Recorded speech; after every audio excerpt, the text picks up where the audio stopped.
পাহাড়ে জুমের ধান কাটতে এখন ব্যস্ত জমিয়ারা। ধানের পাশাপাশি ভুট্টা, মরিচ, যব, আদা সহ বিভিন্ন সবজি ও মশলার ফসল উৎপাদন করে আদিবাসীরা সারা বছরের খাদ্যের যোগান দেয়।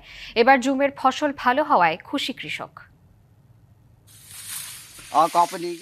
পাহাড়ে সবুজের ভাজে ভাজে ছড়িয়ে পড়েছে সোনালী আভা।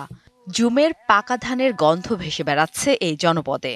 পাহাড়ি জনগোষ্ঠীর কাছে জুম শুধু কৃষি নয়, যেন জীবনের অংশ। আদিকাল থেকেই পাহাড়ি জনগোষ্ঠী প্রকৃতি নির্ভর এই জুম চাষে যুক্ত। জানুয়ারি ফেব্রুয়ারিতে জমি বাছাই, মার্চে জঙ্গল পোড়ানো, এপ্রিলের দিকে বীজ বপন, তারপর দীর্ঘ অপেক্ষা। অক্টোবর নভেম্বরে শুরু হয় ধান কাটার ব্যস্ততা। জেলার রামডিপাড়া, মরলংপাড়া, চড়ুইপাড়া, পর্যটন চাকমাপাড়া সহ বিভিন্ন এলাকায় চলছে জুম কাটার ব্যস্ততা। জুম খেতে পাশাপাশি ফলানো হয় কুমড়া, ভুট্টা, মরিচ, টকপাতা সহ নানান সাথী ফসল। ফসল তোলার মৌসুমে পাহাড়ি জীবনে যোগ হয় উৎসবের রং।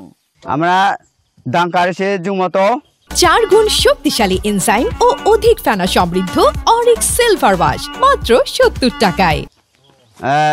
সাজন কিছু লাগে আর কচু লাগাইছে, দামে তারপরে মির্চি লাগাইছে, মকার লাগাইছে, তো সবগুলা লাগাইছে। রং, মারফা, সিনাল, এই যে 12-13 জাতি আমরা বিভিন্ন ফল দিয়ে দিই জুমের মধ্যে। তো ওটা দিয়ে আমরা যতটুক পারি ওইটা সারা বছরে ওইটা আমরা চলি আর কি। পাহাড়ি ফসলের চাহিদা বাড়ায় চলতি বছর আবাদও বেড়েছে বলে জানিয়েছে জেলা কৃষি অধিদপ্তর। আবহাওয়া ভালো ছিল এবং আমাদের পরিবর্তিত বৃষ্টি হয়েছে এবং হওয়ার কারণে আমাদের আশা করতেছি আমাদের ফলন বাড়বে। তিল, ভুট্টা সহ অন্যান্য ফসল চাষ করার মাধ্যমে তাদের জীবিকার একটা ভালো একটা সোর্স পাচ্ছেন এবং তারা স্বাবলম্বী হচ্ছে।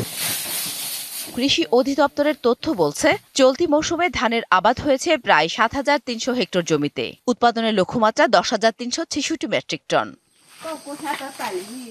DBC news desk.